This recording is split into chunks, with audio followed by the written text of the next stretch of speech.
Sir बहुत शुक्रिया आपके कीमती वक्त का। Since you had been there, तो एक रेलिवेंट स्टेट में आपने काम किया हुआ है बीइंग द एम्बेसडर, तो आपको बेहतर अंडरस्टैंडिंग होगी। मैं आपसे फौरी तौर पर ये जानना चाह रहा हूँ गुफ्तगू के आगाज़ में कि जिस किस्म के प्लॉय ट्रंप सब ऑप्ट कर रहे हैं कि पहले सीज़ फायर, उसके बाद ईरान के हमें जामे रद्दमल का इंतज़ार, लेकिन साथ ही स्टेट ऑफ हॉर्मज़ में ऑर्डर दे दिया कि 3 गुना ज़्यादा ताकत के साथ तमाम कश्तियाँ तबाह कर दें, बंद रहेगी आपने हॉर्मज़। और फिर ईरानी लीडरशिप के ऊपर कि जी वो हार्ड लाइनर और मॉडरेट के बीच में फंसे हुए हैं, उनके पास क़यादत ही नहीं है। बैट और लिखा कि badly on the battle field we have been losing bad, they have been losing.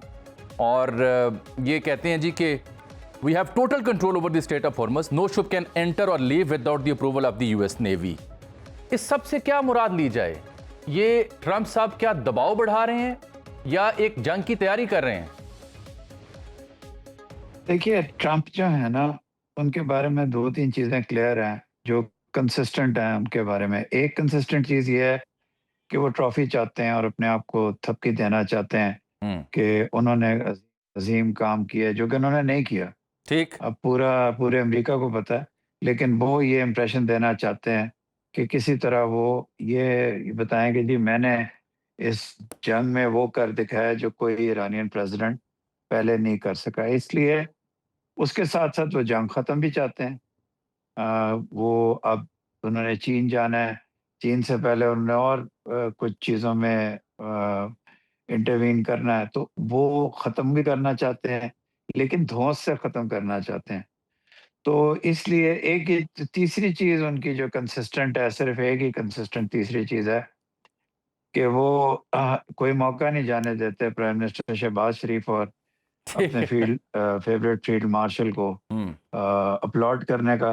तो पाकिस्तान के लिए बड़ी अच्छी बात है, लेकिन वाहिद कंसिस्टेंट चीज़ है और वो हमारे जो ईरान के साथ मुज़ाकरात होते हैं, ईरानियन लीडरशिप के साथ, हम्म, उसमें कई दफ़ा हमारे लिए प्रॉब्लम भी क्रिएट कर देती है ये बात, जिसका लोग आम तौर पे ज़िक्र नहीं करते। हम्म, तो इसलिए कंसिस्टेंसी या स्ट्रैटेजी अभी बड़े मुख्तलिफ रीज़न की वजह से आज नेवल चीफ किया है, हम्म। लेकिन छुट्टी in the middle of the war जॉन सी नेवी फैलन की। इन्वॉल्वड है। रीज़न जो मर्ज़ी हो पहले का हो, हम्म, उसकी छुट्टी टॉप मिलिट्री लीडरशिप की छुट्टी पहले की है।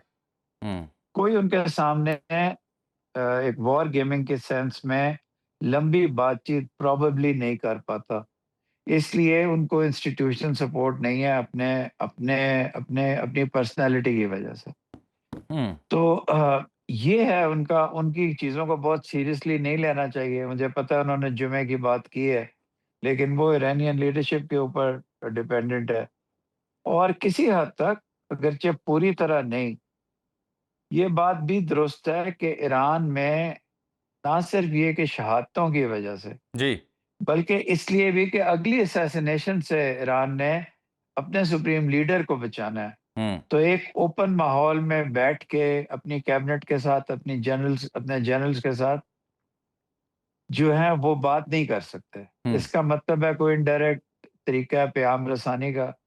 और मैं आपको बताऊँ, अगर आपने कोई किसी डिसीजन पे पहुँचना हो, बाकी चीज़ें छोड़ दें, इवन ज़ूम पे भी बेहतर होता है कि आप ना करें। आप सामने बैठ के करें, चीज़ें उस वक़्त सामने होती हैं जब आप ओपनली एक कमरे के अंदर बैठ वेरी के ट्रू। डिस्कशन करते हैं, हम्म, खुल के बात करते हैं। हम्म, तो ईरान की तरफ से भी डिसीजन मेकिंग आसान नहीं है। बिल्कुल ठीक। तो इस तमाम हालत के अंदर इस वक़्त अनसर्टेनिटी है, हम्म, लेकिन शायद जब एंड आ रहा हो तो बेटर सेंस प्रिवेल कर जाए अच्छा, इसकी और उम्मीद है आपको। दोनों अगले हम्म, मुज़ाकरात के लिए आ जाएँ। बिल्कुल ठीक।